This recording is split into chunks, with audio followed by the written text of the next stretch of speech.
Hello students, solid state में आज हमारा टॉपिक है इम्परफेक्शन इन सॉलिड और डिफेक्ट्स इन सॉलिड, या हिंदी में कहें कि ठोसों में अपूर्णताएं। आप सोच रहे होंगे कि कुछ दिनों पहले हम लोगों ने पढ़ा था कि क्रिस्टलाइन सॉलिड ऐसे सॉलिड होते हैं जिसमें पार्टिकल बहुत रेगुलरली अरेंज होते हैं, तो उनमें कैसे इम्परफेक्शन होता है? भाई तो बिल्कुल परफेक्ट होते हैं। ऐसा नहीं है। 0 केल्विन पर ही कोई भी क्रिस्टलाइन स्ट्रक्चर जो है वो आदर्श संरचना या आइडियल स्ट्रक्चर में रहता है, लेकिन जैसे ही टेम्परेचर रेज किया जाता है ना, तो तुरंत क्या हो जाता है कि पार्टिकल के अरेंजमेंट में डेविएशन स्टार्ट हो जाता है, और जहां ये डेविएशन स्टार्ट हुआ तुरंत इम्परफेक्शन स्टार्ट हो जाता है, डिफेक्ट मिलना हमको शुरू हो जाता है। तो सॉलिड में बेसिकली दो टाइप के इम्परफेक्शन होते हैं, एक इलेक्ट्रॉनिक डिफेक्ट और दूसरा पॉइंट डिफेक्ट। आइए देखते हैं कि पॉइंट डिफेक्ट क्या होता है। ये हो गया पॉइंट डिफेक्ट, हिंदी में इसको बिंदु दोष भी कहा जाता है। पॉइंट डिफेक्ट में दो वर्ड है, एक पॉइंट और दूसरा डिफेक्ट। तो आइए देखते हैं कि दोनों का मतलब क्या होता है। तो इसके लिए हम लोग क्या कर लेते हैं कि एक आयनिक सॉलिड लेते हैं जो कि A+ और B- से मिलकर के बना हुआ है। क्लियर? तो इस AB आयनिक सॉलिड का 2D में क्रिस्टल लैटिस लेते हैं और समझते हैं कि ये पॉइंट और डिफेक्ट क्या होता है। तो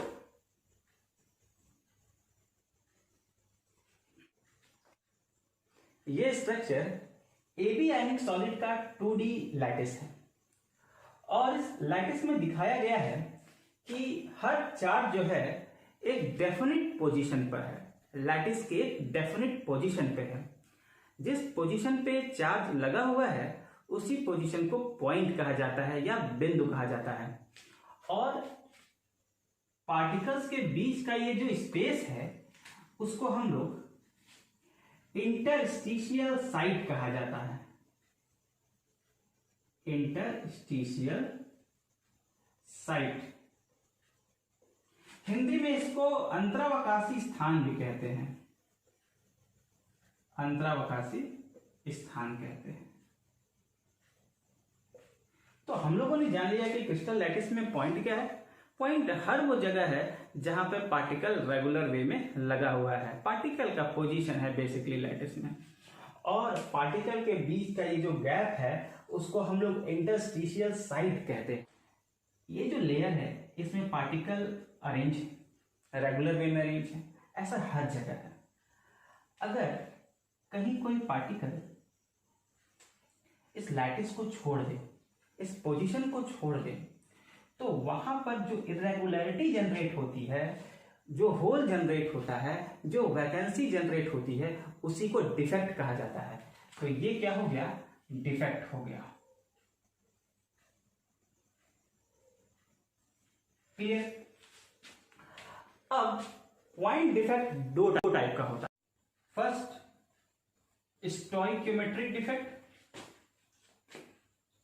स्टोइक्योमेट्रिक डिफेक्ट, और जो सेकंड है उसको हम लोग कहते हैं नॉन स्टोइक्योमेट्रिक डिफेक्ट। तो हमको केवल डील करना है आज के लेक्चर में कि ये स्टोइक्योमेट्रिक डिफेक्ट क्या होता है। स्टोइक्योमेट्रिक डिफेक्ट में कंपाउंड का स्टोइक्योमेट्री चेंज नहीं होता। अब स्टोइक्योमेट्री चेंज नहीं होता इसका मतलब यह है कि पार्टिकल्स का रेशियो चेंज नहीं होता। तो स्टोइक्योमेट्रिक डिफेक्ट भी फर्दर दो टाइप के होते हैं, एक होता है फ्रैंकल और दूसरा होता है शॉर्टकी। तो आइए एक एक करके समझते हैं कि फ्रैंकल डिफेक्ट क्या है और शॉर्टकी डिफेक्ट क्या है। तो हम लोग को समझना है फ्रैंकल डिफेक्ट।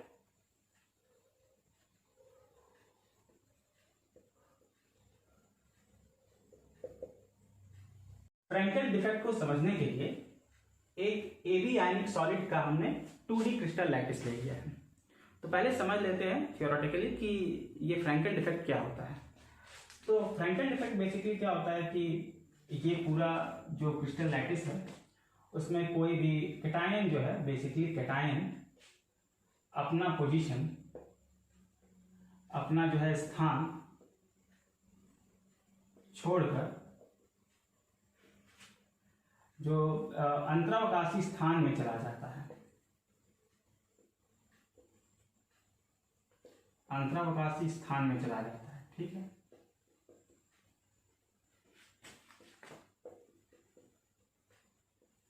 पहला पॉइंट। अब इसको देखिए कैसे, ये है हमारा कैटायन है, वो कुछ ऐसे अंतरावकाशीय स्थान में चला जाता है। तो यहाँ पर एक इरेगुलरिटी जनरेट हो गई, यानी कि यहाँ पर एक होल जनरेट हो गया। यही होल, यही इरेगुलरिटी फ्रैंकल डिफेक्ट कहलाएगा। अब ये जो डिफेक्ट जनरेट हो गया है, उससे हम लोग दो चीज़ों की आसानी से जानकारी कर सकते हैं। पहला कि ये प्रूव करें कि क्या ये स्टोइकोमेट्रिक डिफेक्ट है कि नहीं है, और दूसरा कि डेंसिटी में क्या चेंज आएगा। तो ये देखते हैं।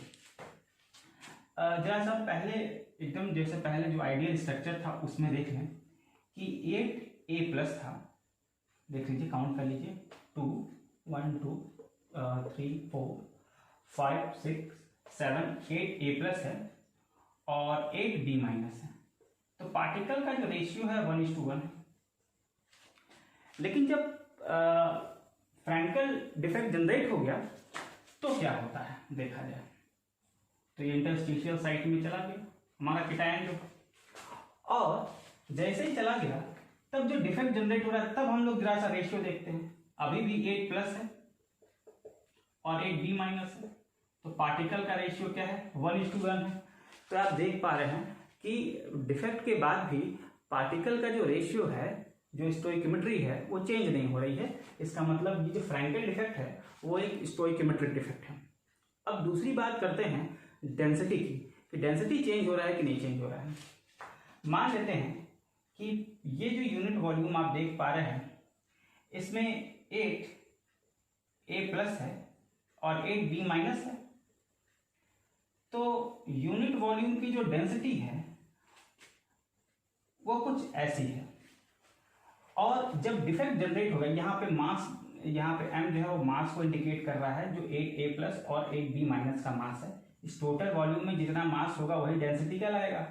तो जो आइडियल क्रिस्टल का जो डेंसिटी था, अब देखिए पार्टिकल का तो रेशियो बदल नहीं रहा है, नंबर ऑफ पार्टिकल भी चेंज नहीं हो रहे हैं, तो जो डेंसिटी है वो भी अनचेंज रहेगा। तो जो दूसरा पॉइंट हम लोग लिख सकते हैं कि डेंसिटी अपरिवर्तित है,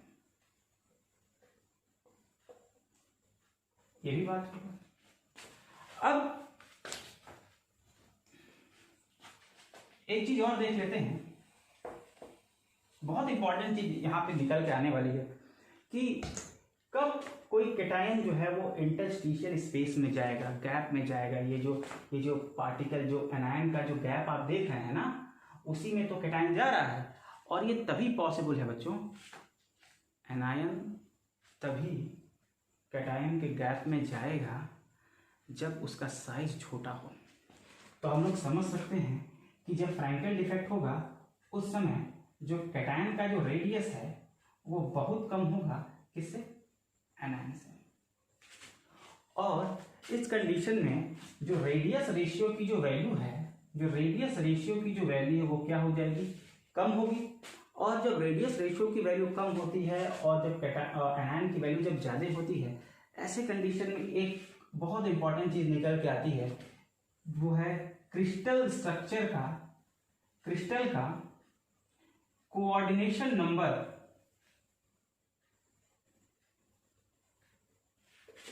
कम होता है। क्लियर, जो कोऑर्डिनेशन नंबर है वो कम होता है। फिर से एक बात करते हैं, फ्रैंकल डिफेक्ट क्या है। फ्रैंकल डिफेक्ट में क्या होता है कि एक कैटायन जो है अपना पोजीशन छोड़ करके इस गैप में इंटरस्टिशियल स्पेस में चला आता है, ठीक है। जब स्पेस में चला आता है तो डेंसिटी चेंज नहीं होती है और स्टोइकोमेट्री भी चेंज नहीं होती, ये स्टोइकोमेट्री डिफेक्ट का एक पार्ट है।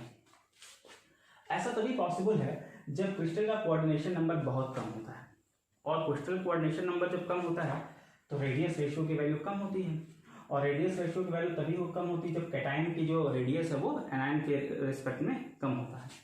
अब एक और चीज़ यहाँ पे देखने को मिल रही है, जब भी ये होल जनरेट होगा, वैकेंसी जनरेट होती है, तब इलेक्ट्रिकल कंडक्टिविटी की वैल्यू बढ़ जाती है, क्योंकि एनायंस जो ये जो चार्ज पार्टिकल्स हैं वो इन्हीं होल्स के थ्रू एक पॉइंट से दूसरे पॉइंट में मूव करते हैं, जिससे इलेक्ट्रिकल कंडक्टिविटी की वैल्यू बढ़ जाती है। अब दूसरा चीज़ यहाँ पे एक क्वेश्चन मैं आपसे पूछ रहा हूँ, इसका आप जवाब दीजिएगा कमेंट सेक्शन में, प्लीज इसका जवाब दीजिएगा कि क्या फ्रैंकल डिफेक्ट जो है वो बीसीसी टाइप के स्ट्रक्चर और रॉक साइड टाइप के स्ट्रक्चर में पॉसिबल है कि नहीं है। अगर है तो क्यों है, और नहीं है तो क्यों नहीं है, इसका आप जो है वो कमेंट सेक्शन में प्लीज इसका रिप्लाई करिएगा। अब इसको आगे देखते हैं, इसका एग्जाम्पल, जिंक सल्फाइड टाइप के स्ट्रक्चर और सिल्वर हैलाइड में ऐसा डिफेक्ट देखने को मिलता है। और दूसरी इंपॉर्टेंट बात यह है कि फ्रैंकल डिफेक्ट को डिस्प्लेसमेंट डिफेक्ट भी कहते हैं, हिंदी में इसको विस्थापन दोष भी कहा जाता है। तो अभी तक आप लोगों ने फ्रैंकल डिफेक्ट के बारे में इंपॉर्टेंट पॉइंट्स आपने जान लिए। फ्रैंकल डिफेक्ट के बाद जो दूसरा स्टोइकोमेट्रिक डिफेक्ट है वो है शॉर्टकी डिफेक्ट। तो आइए जानें कि शॉर्टकी डिफेक्ट क्या है और ये फ्रैंकल से क्यों अलग है। इसमें क्या होता है कि एक जो आयन होता है, एक आयन क्रिस्टल लैटिस को छोड़ देता है, क्रिस्टल लैटिस को छोड़ देता है, क्लियर। तो मान लीजिए इस आयन ने अपना क्रिस्टल लैटिस छोड़ दिया, तब क्या होता है, विद्युत उदासीनता,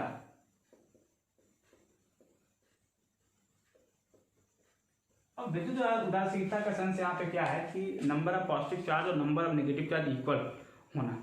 तो अभी क्या है कि जब एक पॉजिटिव हट गया तो ये पूरा क्रिस्टल क्या हो गया, निगेटिवली चार्ज हो गया।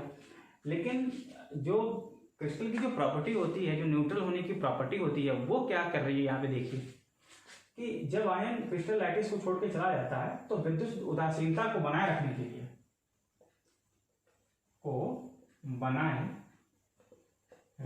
लिए, एक दूसरा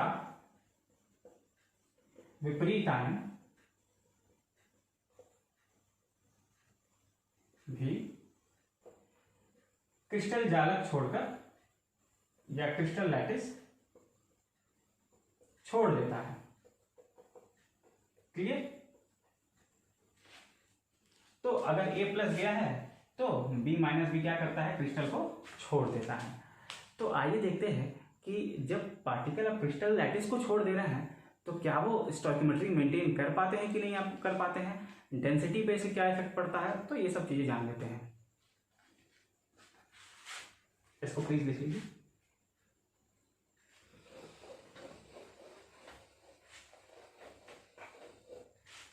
अभी क्या है कि मान लीजिए कि ये परफेक्ट एक आयोनिक क्रिस्टल है, तो इस समय क्या है, पार्टिकल का रेशियो चेक कर लेते हैं। 8 A प्लस पार्टिकल है, 8 B माइनस पार्टिकल है, तो रेशियो है 1:1, क्लियर है। लेकिन अगर डिफेक्ट जनरेट हो गया है तब उस कंडीशन में क्या बात आ जाती है, 7 A प्लस 7 B माइनस, तो पार्टिकल का रेशियो क्या है, 1:1। तो आप देख पा रहे बच्चों कि पार्टिकल का रेशियो जो है वो चेंज नहीं हो रहा है, नंबर ऑफ पॉजिटिव चार्ज और नंबर ऑफ नेगेटिव चार्ज क्या दोनों इक्वल हैं डिफेक्ट के भी कंडीशन में। तो हम लोग कहेंगे कि यहाँ पर स्टोइकोमेट्री क्या है, मेंटेन है। तो शॉर्टकी डिफेक्ट भी कैसा है, स्टोइकोमेट्रिक डिफेक्ट है। अब बात करते हैं डेंसिटी की। तो मान लेते हैं कि अगर ये 3D क्रिस्टल है, मान लेते हैं अगर ये 3D क्रिस्टल होता तो इसके यूनिट वॉल्यूम का यही मास होता,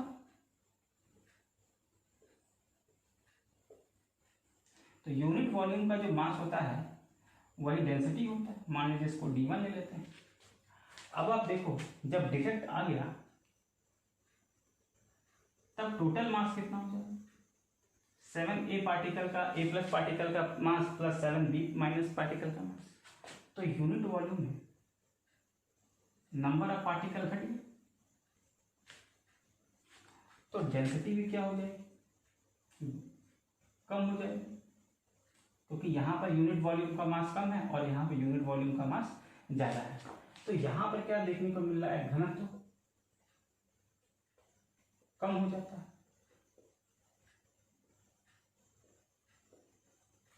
क्लियर। दूसरी चीज ये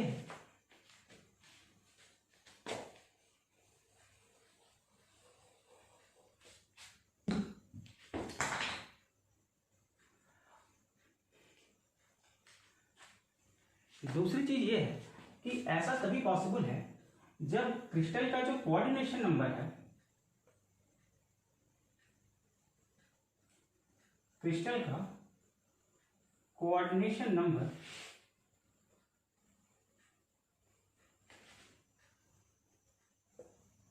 अधिक होता है। जब भी ऐसा डिफेक्ट आता है तो ये डिफेक्ट ऐसे क्रिस्टल में पॉसिबल है जहां का कोऑर्डिनेशन नंबर ज्यादा है। अगर कोऑर्डिनेशन नंबर ज्यादा है तो क्या पॉसिबिलिटी है, रेडियस ऑफ कैटायन और रेडियस ऑफ एनायन क्या हो जाएंगे, इक्वल होंगे। और हम लोग को पता है कि रेडियस रेशियो की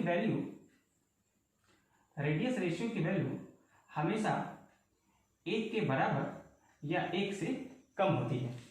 तो कोऑर्डिनेशन नंबर तभी ज्यादा हो पाएगा जब कैटायन का जो रेडियस है और एनायन का जो रेडियस है वो क्या है, दोनों इक्वल है। और ऐसा तभी पॉसिबल है जब हम लोग देखते हैं NaCl टाइप के स्ट्रक्चर में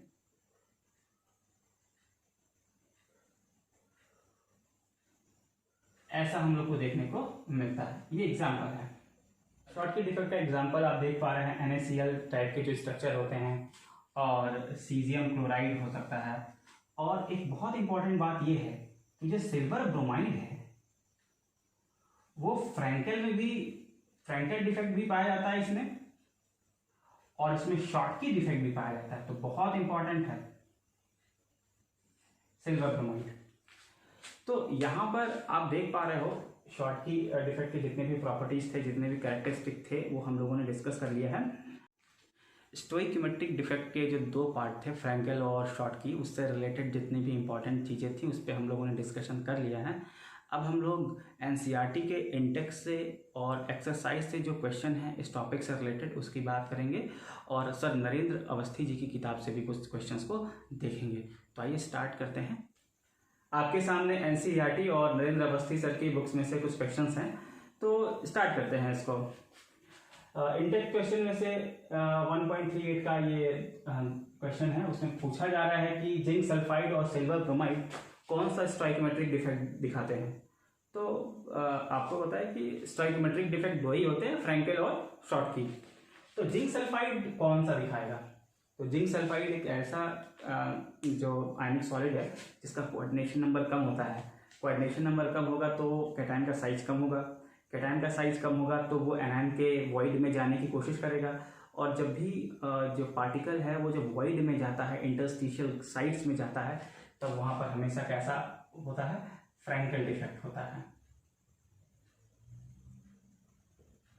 और जैसे कि इंपॉर्टेंट करके मैंने बताया ही था कि सिल्वर ब्रोमाइड जो है फ्रैंकल और शॉर्टकी दोनों ही डिफेक्ट दिखाता है।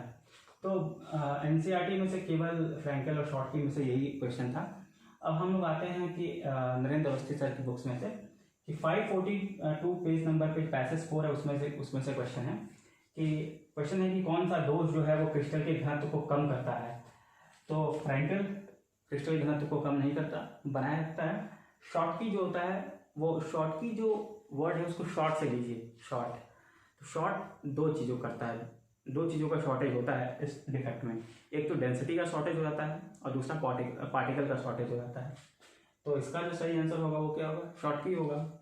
अभी क्वेश्चन है सेकंड वाला कि इसमें दे दिया एक आयनिक क्रिस्टल दे दिया है जिसमें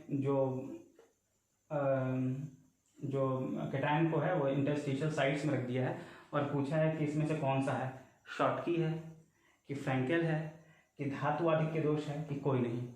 तो जब भी इंटरस्टिशियल गैप में जाएगा तो इसका मतलब कौन सा दोष होगा, फ्रैंकल होगा। अगला क्वेश्चन है कि इनमें से कौन सा क्रिस्टल फ्रैंकल दोष नहीं दर्शाता है।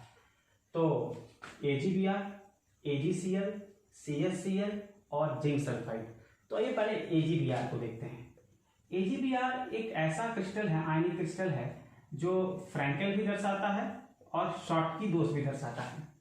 रहा सिल्वर क्लोराइड का, तो सिल्वर के जितने भी हैलाइड हैं वे सभी के सभी फ्रैंकल दोष दर्शाते हैं। तो ये भी फ्रैंकल दोष दर्शाता है। जिंक सल्फाइड भी फ्रैंकल दोष दर्शाता है, लेकिन सीजियम क्लोराइड फ्रैंकल दोष नहीं दर्शाता है। इसलिए हमारा सबसे सही आंसर क्या होगा? सीजियम क्लोराइड होगा। हालांकि गलती से AgBr नहीं मारिए, क्योंकि AgBr फ्रैंकल और शॉर्टकी दोनों दर्शाता है। तो क्वेश्चन में ये था कि कौन क्रिस्टल फ्रैंकल दोष नहीं दर्शाता है, तो उत्तर होगा सीजियम क्लोराइड। लेकिन यहाँ पे थोड़ा सा और आगे बढ़ जाते हैं, क्यों नहीं दर्शाता है? क्योंकि इसका कोऑर्डिनेशन नंबर क्या है? ज़्यादा है, क्योंकि इसके कैटायन का जो रेडियस है वो एनायन के रेडियस के इक्विवेलेंट है। अब जो दूसरा क्वेश्चन है वो NaCl और AgCl क्रमशः शॉर्टकी और फ्रैंकल दोष दर्शाते हैं। उनकी विद्युत चालकता का क्या कारण है? इलेक्ट्रॉन की गति, दूसरा आयन की गति, तीसरा NaCl की कम समन्वय संख्या कोऑर्डिनेशन नंबर, और चौथा AgCl का अधिक कोऑर्डिनेशन नंबर।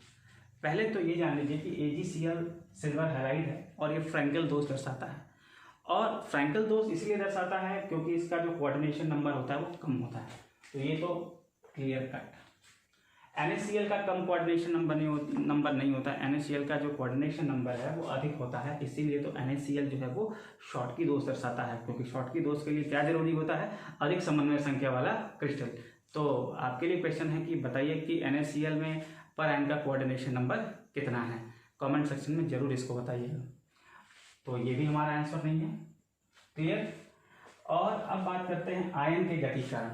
बच्चों, जो ये सब आयनिक क्रिस्टल्स हैं, तो आयनिक क्रिस्टल में आयन्स ही होते हैं, और आयन्स जो होते हैं वो जो वैकेंसी जनरेट होती है डिफेक्ट के कारण, उसी के थ्रू मूव करते हैं एक पॉइंट से दूसरे पॉइंट की ओर, और इलेक्ट्रिकल कंडक्टिविटी होती है। तो सही आंसर है कि आयन की गति के कारण ही NaCl और AgCl की विद्युत चालकता होती है। अब यहाँ पे आप लोगों को कंफ्यूजिंग लग सकता है कि इलेक्ट्रॉन की गति के कारण, तो इलेक्ट्रॉन गति करता है तभी तो चालकता होती है। लेकिन बच्चों, जो कोवैलेंट जो सॉलिड होते हैं उनमें जो इलेक्ट्रिकल कंडक्टिविटी होती है वो इलेक्ट्रॉन के कारण होती है। इसीलिए जो कोवैलेंट सॉलिड होते हैं उनमें जो डिफेक्ट इम्परफेक्शन जनरेट होता है उसके कारण उनको इलेक्ट्रॉनिक इम्परफेक्शन कहा जाता है। तो ये हमारा ऑप्शन गलत है, सही ऑप्शन ये हमारा है। तो मुझे लगता है कि आप लोग को शॉर्टकी और फ्रैंकल दोष के बारे में काफ़ी जानकारी मिली होगी। अगर कोई दिक्कत हो तो प्लीज़ आप कमेंट सेक्शन में अपनी पूरी बात बताइएगा। Thank you and have a nice day.